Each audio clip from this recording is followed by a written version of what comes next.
जय माताजी मित्रों, आ विडियो में ओखा हरणनी कथा वार्ता रूपे सांभळशो, जेथी दरेक दर्शक मित्रों ने ओखा हरणनी आ सुंदर कथा वार्ता सांभळवी गमे। मित्रों, चैत्र मास में ओखा हरण सांभळवानुं खूब महत्व छे, जे सांभळवाथी घर परिवारना सभ्योने ताव तर्यो आवतो नथी एवुं भगवान श्री कृष्णनुं वरदान छे। कारण के ओखा हरण में उल्लेख छे के भगवाने तावने दोरडाथी बांध्यो हतो, त्यारे तावे भगवानने आजीजी करी पोताना रहेवानुं स्थान माग्युं अने कह्युं हतुं के हे प्रभु, जे श्री हरिवाणी बोलशे अमे तेमने त्यां कदी नहीं जईए, तेमने स्वप्नमांय नजरे नहीं आवीए। अने भगवाने वचन आप्युं के चैत्र मासमां जे कोई ओखा हरण सांभळशे तेना स्वप्नमांय जशो तो तमारुं मस्तक छेदी नाखीश। त्यारे तावे भगवानने कोल आप्यो के चैत्र मास में जे कोई एकवार ओखा हरण सांभळशे ते वरसमां न जाओ, 2 वार जे सांभळे तेने देखीने नासी जाओ, 3 वार जे ओखा हरण सांभळे तेना जन्ममांय न दीठो। आवो कोल आपी ताव कैलास धाम सीधावी गया अने भगवान शिवना गण बनी गया। आथी आ महीनामां ओखा हरण सांभळवानो महिमा छे। ओखा हरण सांभळती वखते हाथमां 3, 5 के 7 शेरवाळो दोरो राखवो। ओखा हरण पूर्ण थये आ दोरो घरमां जो नानुं बाळक होय तो तेना हाथना कांडे बांधवो, तेमज घरना परिवारना सभ्योने पण आ दोरो बांधी शकाय। आम करवाथी बाळको के घर परिवारना सभ्योने ताव, एकांतरियो, टाढियो के कोईपण रोग पासे पण नहीं आवे। आवुं महत्व छे चैत्र मासमां ओखा हरण सांभळवानुं के वांचवानुं। तो मित्रों, आ विडियो में ओखा हरणनी सुंदर वार्ता सांभळशो, जेमां सांभळशो भगवान श्री कृष्ण अने जवर एटले के तावनो संवाद। आ सुंदर कथा सांभळवी आपने जरूर गमशे। भगवान श्री गणेशजीनुं ध्यान धरी ओखा हरण वार्ता शरू करीए। वक्रतुंड महाकाय सूर्यकोटि समप्रभ निर्विघ्नं कुरु मे देव सर्वकार्येषु सर्वदा। भगवान वेदव्यासजी राजा जन्मेजयने कथा आगळ संभळावता कहे छे के श्री कृष्णए तेना 2 हाथोथी जवरने दबाव्यो हतो अने जवरने मृत्यु पामेलो जाणी तेने 2 भुजाना बळथी धरती पर फेंकी दीधो। ते श्री कृष्णनी भुजामांथी छटक्यो के तरत ज तेणे श्री कृष्णना शरीरमां प्रवेश कर्यो। आम अपार तेजस्वी ते ज्यारे श्री कृष्णनुं शरीर छोड्युं ज न हतुं, पण ते तेजस्वी जवरे ज्यारे श्री कृष्णना देहमां एवा आकारे आवेश कर्यो के जाणे श्री कृष्ण पृथ्वी पर वारंवार ठोकर खाता होय तेम लथड़िया खावा लाग्या। वारंवार तेने बगासा आवता हता, तेनो श्वास रूंधातो हतो, तेओ विविध चेष्टाओ करवा लाग्या। तेनुं शरीर रोमांचित थयुं, तेने निंद्रा आवती हती। पछी शत्रुओना नगरो जीतनार श्री कृष्णे स्थिरता केळवी। तेमणे बगासा खाता होय पण योगी होई विविध क्रियाओ करवा मांडी। तेमणे जाण्युं हतुं के ज्यारे तेमनो अतिशय पराभव कर्यो छे पछी तेमणे प्रथम जवरनो नाश करनार बीजा जवरने पैदा कर्यो। ते वैष्णव जवरना नामे भयंकर हतो, पराक्रमी हतो। तेणे जेवो छोड्यो के तरत ज अदृश्य आकाशवाणी थई के हे श्री कृष्ण, हे महाबाहु, तमे आ रुद्र जवरनो नाश न करो, तमे एनुं रक्षण करो।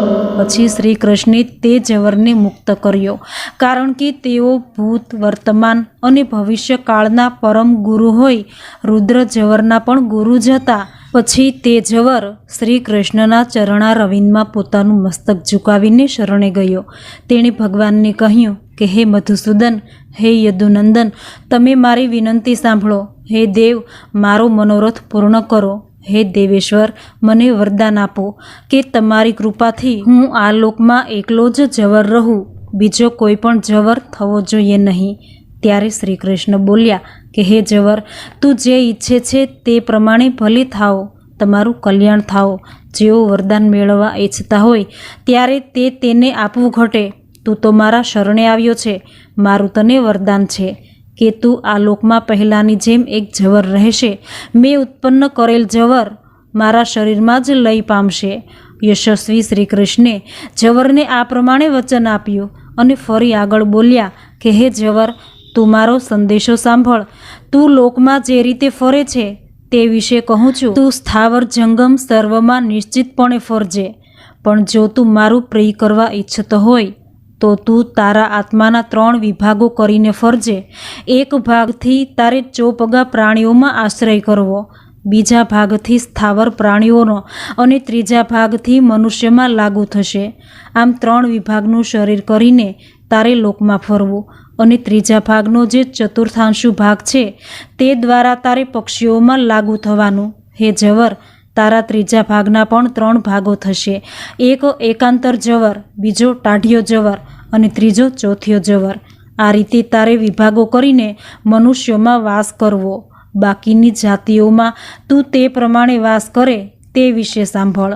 વૃક્ષોમાં કીડાઓ રૂપે રહેજે, વૃક્ષોના પાંદડામાં તેઓના સંકોચ થવા રૂપે રહેજે, પાંદડામાં ચિકાશ પોણે રહેજે, ફળોમાં ચાતુર્ય એટલે કે તેના બગાડ રૂપે રહેજે, પાણીમાં શેવાળ રૂપે, મોર પક્ષીમાં તેની કલગી રૂપે, કમળના છોડ વગેરેમાં હિમ રૂપે, પૃથ્વીમાં ખારા રૂપે, પર્વતોમાં ગેરુ નામે અને ધાતુ રૂપે, ગાયોમાં અપસ્માર અને પગની ખરીમાં ખોરાક રોગ રૂપે રહેજે. આમ પૃથ્વી પર તું અનેક રૂપે રહેશે. તારા દર્શનયા સ્પર્શથી પણ તું પ્રાણીઓનો વધ કરજે. હે જવર, તને દેવો અને મનુષ્યો સિવાય બીજું કોઈ પ્રાણી તને સહન કરી શકશે નહીં. ભગવાન શ્રી કૃષ્ણનું વચન સાંભળી જવર મનમાં આનંદ પામ્યો. તેણે 2 હાથ વડે નમસ્કાર કરી શ્રી કૃષ્ણને કહ્યું કે હે મધુસૂદન, તમે મને સર્વ જાતિઓનો પ્રભુ કર્યો છે, તેથી તમને ધન્યવાદ. હે પ્રભુ, તમારું બીજું કોઈ વચન હોય તો તેનું પાલન કરવા પણ હું તૈયાર છું. હે કેશવ, તમે આજ્ઞા આપો, તમારા કયા વચનનું પાલન કરું? અસુરોનો નાશ કરનાર ત્રિપુર નાશ શંકર ભગવાને મને પહેલાં ઉત્પન્ન કર્યો છે, પણ રણ મોરચે તમે જ મને જીત્યો છે. તેથી હે પ્રભુ, તમે મારા દેવ છો, હું તમારો દાસ છું. તમે મારા પર કૃપા કરી છે, તમે મારું સર્વ રીતે પ્રિય કર્યું છે. તો હે ચક્રરૂપ આયુધ ધારણ કરનાર શ્રી કૃષ્ણ, તમારું હું શું પ્રિય કરું તે વિશે મને આજ્ઞા આપો. જવરનું એ વચન સાંભળી ભગવાન શ્રી કૃષ્ણએ કહ્યું કે હવે મારો જે નિશ્ચયપૂર્વકનો સંકલ્પ છે તે હું કહું છું, તે સાંભળ.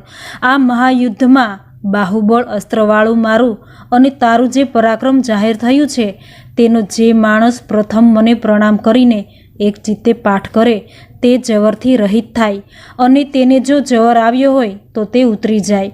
વળી જવરયુક્ત મનુષ્ય જો આવી પ્રાર્થના કરે, 3 પગવાળો ભસ્મરૂપ આયુધધારી, 3 મસ્તકવાળો, 9 નયનવાળો અને સર્વ રોગોનો સ્વામી જવર, મારા પર પ્રસન્ન થઈ મને સુખ પ્રદાન કરો. આદિ અંતથી યુક્ત કવિઓ, વિદ્વાનો, પુરાણ કાળના સર્વ મોટા અને સૌને આજ્ઞા દેનાર અનિરુમન, બલરામ અને વાસુદેવ પણ મારા સર્વ જવરોનો નાશ કરો. આવી પ્રાર્થના કરનાર બધા જ જવરોથી મુક્ત થાઓ. ભગવાન વેદવ્યાસજી કહે છે કે શ્રી કૃષ્ણ ભગવાને આમ કહ્યું ત્યારે યાદવેન્દ્ર તે શ્રી કૃષ્ણને એ જવરે કહ્યું કે ભલે, એમ જ થશે. આ પ્રમાણે શ્રી કૃષ્ણ પાસેથી વરદાન મેળવી તથા તેમણે કહેલા વચનો પાળવાની પ્રતિજ્ઞા કરી જવર આનંદ પામ્યો અને શ્રી કૃષ્ણને પ્રણામ કરી એ રણમાંથી દૂર ખસી ગયો. ઓખાહરણ વાર્તાનો 9મો ભાગ સમાપ્ત. ઓખાહરણ વાર્તાના 10મા ભાગમાં ભગવાન શ્રી કૃષ્ણ અને ભગવાન શંકરનું મહાયુદ્ધ થાય છે. એ સુંદર વાર્તા પણ સાંભળવી આપને જરૂર ગમશે. ઓખાહરણની આ દરેક વાર્તા સાંભળવા માટે ચેનલને અત્યારે જ સબસ્ક્રાઈબ કરી દો અને બાજુમાં આપેલું બેલ આઇકન જરૂરથી પ્રેસ કરજો, જેથી નવા વિડીયોની નોટિફિકેશન આપને મળતી રહે. આ વિડીયોને લાઈક કરી કમેન્ટમાં જય શ્રી કૃષ્ણ જરૂર લખજો. ફરી મળીશું ઓખાહરણની નવી જ વાર્તા સાથે. જય માતાજી.